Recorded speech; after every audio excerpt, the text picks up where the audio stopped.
Olá, pessoal, sejam muito bem-vindos. Hoje, nós vamos mergulhar num campo de estudo que é simplesmente fascinante, a geografia bíblica. Mas olha, esqueçam aquela ideia de só olhar mapas antigos e empoeirados. A nossa proposta aqui é muito mais profunda. Nós vamos explorar a terra, o chão que a gente pisa, como o grande palco onde a história divina, o plano de Deus, se desenrolou. A gente vai ver juntos como as montanhas, os rios, os desertos, eles não foram meros cenários passivos, sabe? Pelo contrário, foram elementos ativos que Deus usou para moldar a história, a cultura e a própria teologia da narrativa bíblica. E o mais importante, fazendo isso, a gente vai valorizar a historicidade das Escrituras, reforçando como a nossa fé cristã não está baseada em mitos ou lendas, mas sim ancorada em eventos e lugares absolutamente reais. Bom, e qual vai ser o nosso roteiro, a nossa jornada de hoje?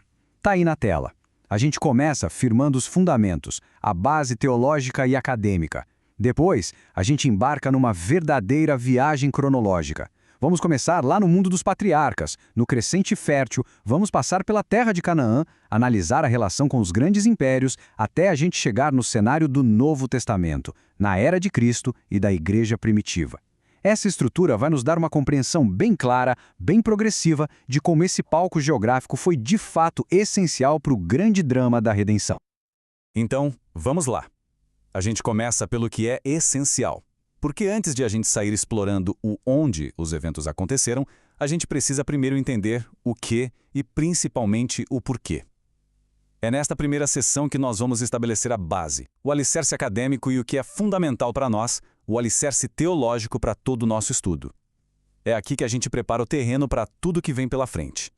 Então vamos à pergunta-chave. Afinal de contas, o que é exatamente a geografia bíblica? Bom, é muito, mas muito mais do que simplesmente descrever a Terra. Pensem nela como uma ciência multidisciplinar, uma ciência que faz uma ponte, que conecta o mundo físico, as montanhas, os rios, os climas, com a narrativa divina da salvação. Ela nos permite enxergar com clareza como o próprio Deus usou a terra, o ambiente, para moldar o seu povo e o seu plano, dando uma dimensão que a gente pode tocar, uma dimensão tangível e histórica aos eventos que lemos na Bíblia.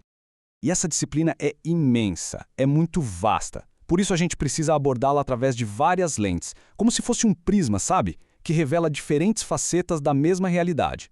A gente olha para a geografia física, o relevo, o clima, a vegetação. Mas não para por aí.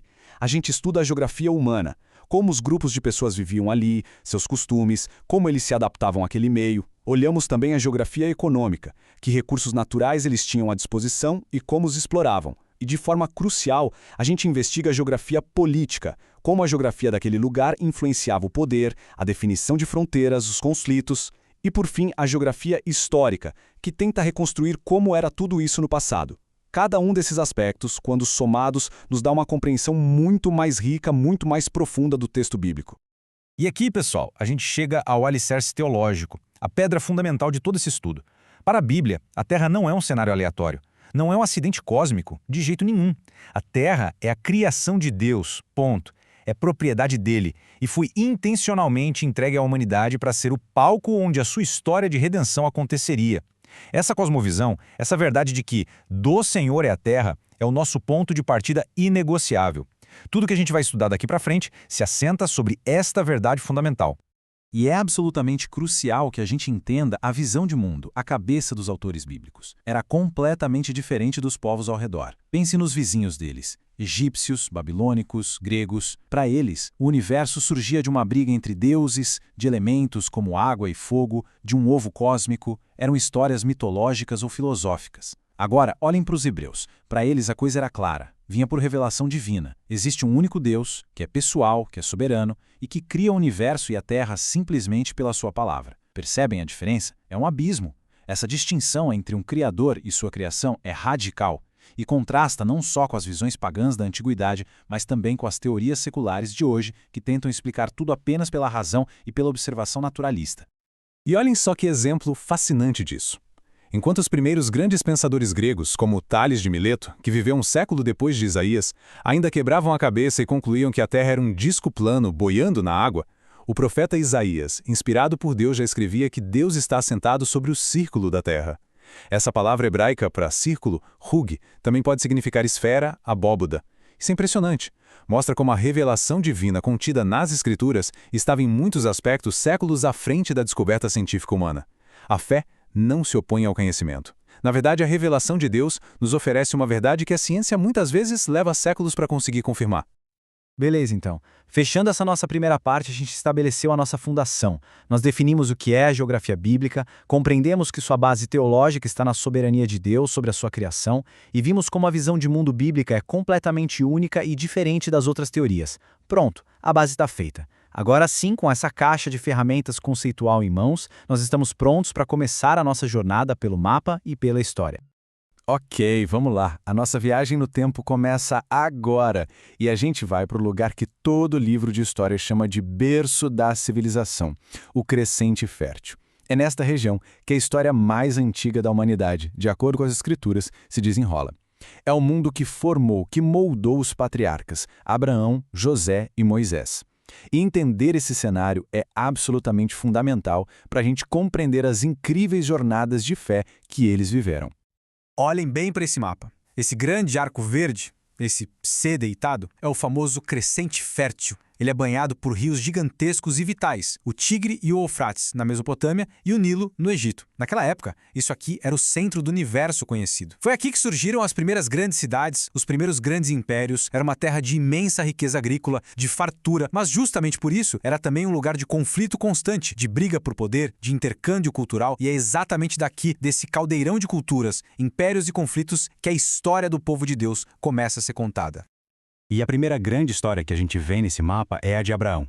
A jornada de Abraão é um verdadeiro mapa da fé.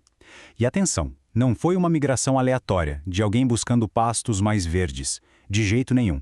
Foi uma peregrinação divinamente ordenada. Deus disse sai, e ele foi. Cada passo, cada parada nessa jornada, de Ur a Harã e de Harã a Canaã, tem um significado teológico e histórico profundo.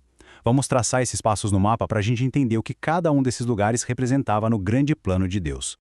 Muita gente, quando pensa em Abraão, imagina um beduíno simples, do meio do nada, né?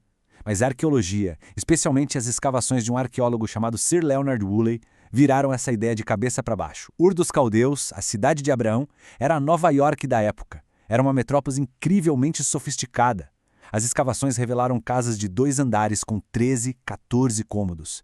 Eles tinham escolas, sistema de escrita, tabelas matemáticas que calculavam raiz quadrada e cúbica.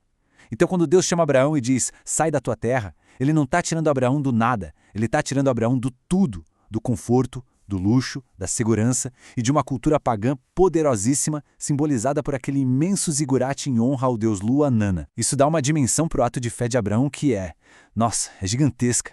Agora, vamos olhar para o outro gigante da região, o Egito. A história deles e a de Israel estão profundamente entrelaçadas, e a cronologia nos mostra algo que parece uma coincidência providencial. Olhem a data do domínio dos Ixos. Os Ixos eram um povo semita, de origem asiática, assim como os hebreus, e eles dominaram o Egito justamente no período em que a Bíblia relata a chegada de José e sua família. Isso ajuda a gente a entender como um estrangeiro, um hebreu, pôde subir tão alto e se tornar o segundo homem mais poderoso do Egito. Faz todo o sentido histórico. Mas o que acontece depois? Os egípcios nativos expulsam os Ixos e criam uma atmosfera de xenofobia, de desconfiança de estrangeiros. E é nesse novo cenário que se arma o palco para a escravidão dos israelitas. E o Êxodo? O Êxodo não é só o ponto de virada para Israel. Historicamente, ele marca o início de um longo período de declínio para o Egito, ilustrando as consequências de se levantar contra o Deus de Israel. Então, para a gente fechar esta sessão, nós viajamos da Mesopotâmia até o Egito, seguindo os passos dos patriarcas. E o que a gente viu? Vimos que a Bíblia não está falando de lugares míticos, de contos de fadas. Ela fala de civilizações reais, poderosas, cuja existência a arqueologia confirma dia após dia. E a grande lição teológica aqui é que Deus chamou o seu povo para fora desses grandes centros de poder mundano. Ele os chamou para serem um povo distinto, separado e para herdar uma terra que ele, Deus, havia escolhido a dedo para eles. E é para essa terra que nós vamos olhar em detalhes agora. Agora, vamos dar um zoom. Vamos focar no coração geográfico da narrativa do Antigo Testamento. A terra de Canaã, que mais tarde seria conhecida como Israel. Essa pequena faixa de terra, espremida entre gigantes, é geograficamente única no mundo. e as suas características, a sua topografia, impactaram de forma profunda a vida, as batalhas, a economia e a própria fé do povo de Israel. E aqui está a pergunta central para esta seção. A localização de Israel o transformou numa ponte terrestre, uma passagem obrigatória conectando os 3 grandes continentes do mundo antigo, África, Ásia e Europa. Isso foi uma bênção para o comércio em tempos de paz, mas foi uma verdadeira maldição em tempos de guerra. Pensem nisto, todo grande império que quisesse expandir seu território, seja do Egito para a Mesopotâmia ou o contrário, tinha que passar por ali. A primeira batalha registrada na história da humanidade, a Batalha de Mégido, no século XV a.C., foi travada aqui, justamente pelo controle dessa rota vital. Essa pressão geopolítica constante, esse fato de viver no cruzamento do mundo, moldou a total dependência de Israel em Deus para sua simples sobrevivência. Vamos detalhar um pouco o terreno, começando pelas planícies. Cada uma tinha um caráter distinto que influenciou a história. A fértil planície da Filícia, por exemplo, por ser rica em cereais, sustentou os maiores e mais persistentes inimigos de Israel por séculos. Já a beleza da planície de Saron, com suas flores, tornou-se um símbolo poético nos profetas para falar da glória do Senhor. E a estratégica planície de Armagedon, também chamada de Vale de Jezrael, por ser um cruzamento de rotas militares, estava destinada a ser um campo de batalha ao longo de toda a história e de acordo com a profecia do Apocalipse, no fim dos tempos. Vejam como a geografia, a história e a profecia estão inseparavelmente ligadas aqui. Agora, saindo das planícies e subindo para o interior, nós encontramos a espinha dorsal montanhosa do país. O Planalto Central, com as montanhas da Galileia, Samaria e Judá, era o verdadeiro coração de Israel. Era uma terra mais difícil de cultivar, mais isolada, mas oferecia um refúgio defensável, longe da perigosa superrodovia costeira, que era controlada por potências estrangeiras. Já o Planalto Oriental, do outro lado do Rio Jordão, era terra de primeira qualidade para a criação de gado. Essa topografia bem distinta acabou criando divisões naturais e até estilos de vida diferentes entre as 12 tribos de Israel. Agora, vamos voltar no tempo. Tentem imaginar a terra de Canaã que Abraão encontrou quando chegou lá. Não era uma terra vazia, mas também não era um reino unificado e organizado. Era um mosaico de cidades-fortaleza, cidades-estado independentes, cada uma com seu pequeno rei e muitas vezes em conflito umas com as outras. As descobertas arqueológicas em lugares como Siquém confirmam exatamente isso, pequenos burgos fortificados. Essa paisagem perigosa e fragmentada explica por que Abraão, muito sabiamente, preferiu viajar pelas rotas montanhosas, mais seguras e isoladas. Recapitulando rapidamente esta sessão então.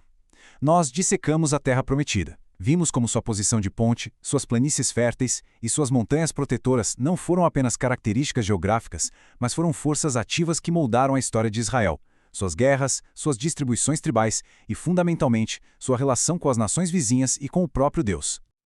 Ok, vamos ampliar a nossa visão novamente, dar um zoom out. Por causa daquela localização estratégica que a gente acabou de ver, Israel foi, inevitavelmente, tragado para o centro das ambições das superpotências do mundo antigo.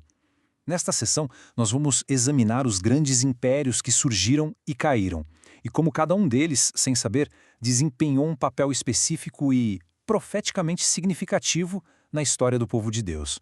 Esta linha do tempo que vocês veem é a prova de um plano soberano de Deus na história. De forma absolutamente impressionante, essa sucessão exata de poder foi prevista no livro de Daniel, capítulo 2, no famoso sonho de Nabucodonosor sobre a estátua. A cabeça de ouro era a Babilônia, o peito de prata, o Império Medo-Persa, o ventre de bronze, a Grécia e as pernas de ferro, Roma. Cada império dominou o mundo por um tempo e cada um deles interagiu com Israel de uma maneira única, cumprindo o plano de Deus, seja através de juízo, de restauração ou de preparação.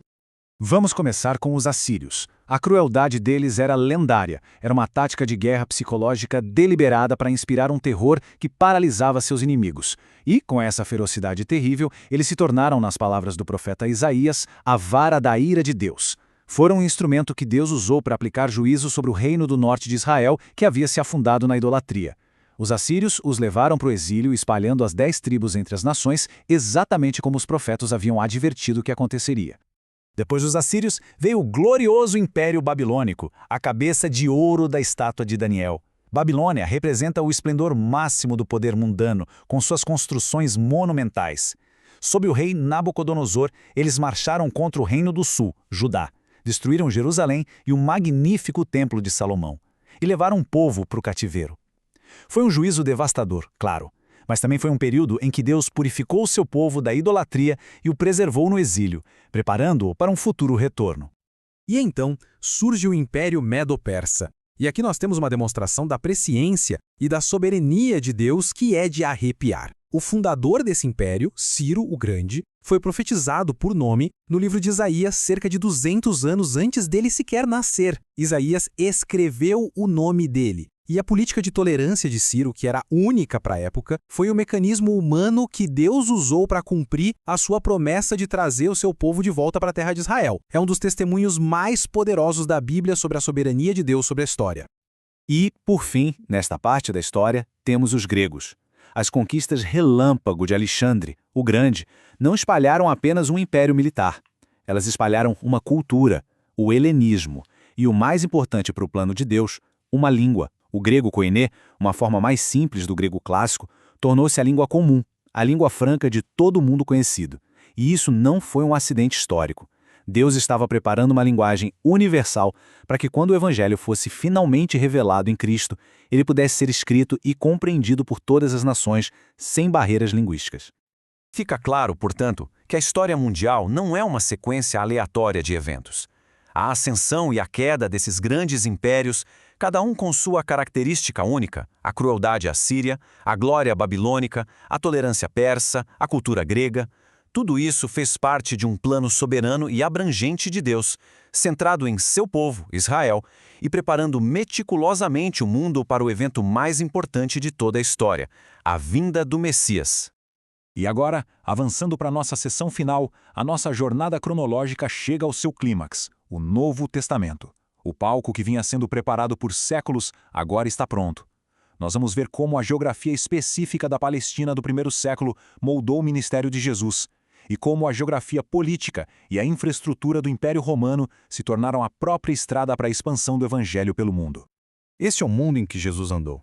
Era uma terra de contrastes muito nítidos. Ao norte, a Galileia, uma região mais rural, com uma população mista até um pouco desprezada pelos judeus mais ortodoxos do sul. Foi onde Jesus passou a maior parte de seu ministério. No meio, a região da Samaria, que um judeu comum evitaria a todo custo por causa da rivalidade histórica. E ao sul, a Judeia, o centro religioso e político, dominada pela cidade de Jerusalém e pela presença imponente do templo. Cada uma dessas regiões, com seu caráter único, desempenhou um papel muito específico na narrativa dos evangelhos. E qual era o contexto mais amplo, o mundo em que tudo isso aconteceu? O Império Romano. Embora fosse um opressor brutal, Deus, em sua soberania, usou o Império Romano de forma providencial. A chamada Pax Romana, ou Paz Romana, imposta pelas legiões, criou uma estabilidade e segurança para viajar sem precedentes. O magnífico sistema de estradas de pedra, construído para movimentar suas tropas, tornou-se as rotas perfeitas para os missionários cristãos. Deus literalmente transformou a infraestrutura de um império pagão no sistema de entrega da sua verdade. A unificação política sob uma lei e a língua grega comum completaram o cenário perfeito para a disseminação do Evangelho. E a vida do apóstolo Paulo é a ilustração perfeita de como tudo isso se uniu na prática. Paulo, um cidadão romano, usando a segurança das estradas e das rotas marítimas romanas, falando a língua grega comum a todos, metodicamente plantou igrejas por todo o mundo romano. As suas viagens missionárias mostram uma expansão estratégica, geograficamente consciente da igreja primitiva. Saindo de seu coração na Judéia, passando pela Ásia Menor, entrando na Europa e chegando por fim ao próprio centro do poder imperial, Roma, cumprindo assim a comissão de Cristo de levar o Evangelho a todas as nações. Então, para resumir esta nossa última sessão de conteúdo, nós vemos o clímax do plano geográfico histórico de Deus. A vida de Cristo não aconteceu num vácuo, ela está amarrada a lugares reais, tangíveis, que podemos visitar até hoje. E a disseminação da sua mensagem foi grandemente facilitada pela realidade geopolítica e pela infraestrutura do Império Romano. O mundo físico, mais uma vez, serviu não só como palco, mas como um instrumento ativo para a obra redentora de Deus. Pois bem, nós chegamos ao final da nossa jornada pelo tempo e pelo espaço. Foi uma viagem longa, mas espero que enriquecedora. Vamos agora, brevemente, recapitular os pontos principais e refletir um pouco sobre a importância duradoura de tudo que nós aprendemos aqui hoje. Então, qual deve ser a grande lição que fica para nós? A principal é esta: a nossa fé cristã está firmemente ancorada na realidade. A Bíblia não é uma coleção de ideias filosóficas abstratas, de lições de moral descoladas da vida. Não, ela é a história da interação de Deus com a humanidade, em lugares específicos e em tempos específicos, que podem ser verificados. Dos rios da Mesopotâmia às estradas do Império Romano, a geografia testifica da historicidade e da verdade das Sagradas Escrituras. Ela nos mostra que o Deus da Bíblia é um Deus que entra na história, um Deus que pisa no nosso chão. E essa simples declaração do livro de Gênesis, na verdade, resume todo o nosso estudo de hoje. Uma pessoa real, Terá, com seu filho real, Abrão, deixando uma cidade real e historicamente comprovada, Ur dos Caldeus, para ir a uma terra real, Canaã. Tudo isso sob o comando do Deus verdadeiro e vivo. A Bíblia inteira é uma história de movimento, de lugar, de um Deus que age dentro da geografia que Ele mesmo criou. E o clímax disso é que a palavra se fez carne e habitou entre nós, em um lugar específico, em um tempo específico da história. E eu gostaria de encerrar deixando essas perguntas para a reflexão de vocês. O estudo, claro, não termina aqui. Eu encorajo cada um a pegar essa lente geográfica que usamos hoje e aplicá-la à sua própria leitura pessoal das Escrituras. Pensem como o lugar, o espaço, o ambiente enriquecem o significado das histórias que vocês já conhecem tão bem. Vejam como o Deus soberano da história e da geografia que moveu impérios no passado ainda hoje governa sobre todas as nações e sobre cada detalhe das nossas vidas. Muito obrigado pela atenção de todos.